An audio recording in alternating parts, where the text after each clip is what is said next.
கர்த்தருடைய பரிசுத்தமுள்ள நாமத்திற்கு ஸ்தோத்திரம். இன்றைய நாளின் கர்த்தருடைய வார்த்தையாக புலம்பலின் புஸ்தகம் 3ஆம் அதிகாரம் 56வது வசனம்.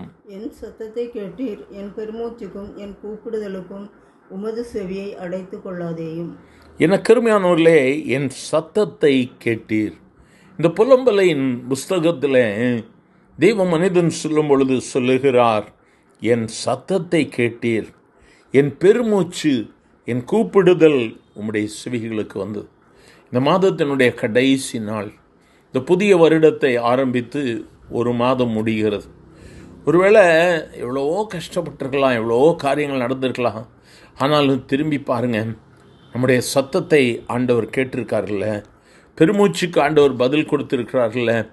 ஆகவே நாம் பயப்பட வேண்டிய அவசியம் இல்லை. வசனம் சொல்லுகிறது, நான் உம்மை நோக்கி கூப்பிட்ட நாளிலே நீர் அணுகி பயப்படாதே என்றீர். ஆகவே இந்த நாளிலும் அருமையான தெய்வ பிள்ளையை, கர்த்தரை நோக்கி கூப்பிடுகிற உனக்கு கர்த்தர் கொடுக்கிற வார்த்தை, நீ பயப்படாதே. உன் சத்தத்தை அவர் கேட்டிருக்கிறார், கேட்டுக்கொண்டே இருக்கிறார்.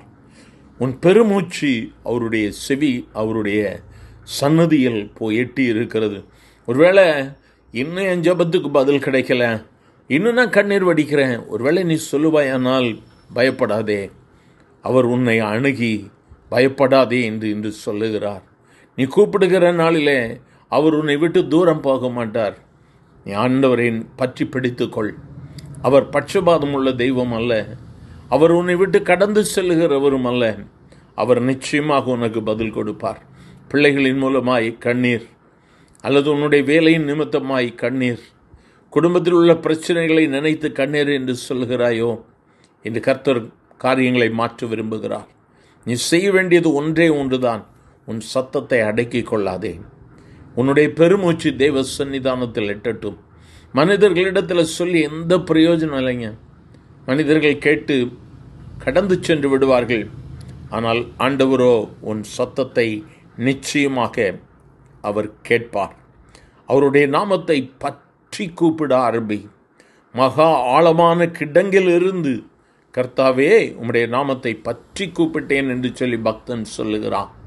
இன்று ஒருவேளை நீயும் ஆழமான இடங்களிலே மற்றவர்களிடத்தில் சொல்ல முடியாத காரியங்கள் உன் இதயத்தின் ஆழத்தில் வைத்து கூப்பிடுகிறாயோ, கர்த்தர் உனக்கு பதில் கொடுப்பார். விரல் விட்டு எண்ணக்கூடிய நாட்களுக்குள்ளாக கர்த்தர் உனக்கு விடுதலையை கொடுப்பார்.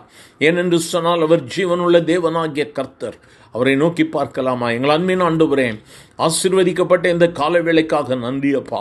இந்த கால வேளையில் உம்முடைய சத்தத்தை கேட்டு ஆண்டவரே, பெருமூச்சுகளோடு கூட இருக்கிற ஒவ்வொருவருக்காக கண்ணீரோடு கூட திறப்பிலை நின்று ஜெபிக்கிற ஆண்டவரே, இந்த மாதத்தின் கடைசி நாள், இன்னும் நான் இந்த பாரத்தை சுமக்க வேண்டுமா? இன்னும் என் வாழ்வில் அலைய வேண்டுமா?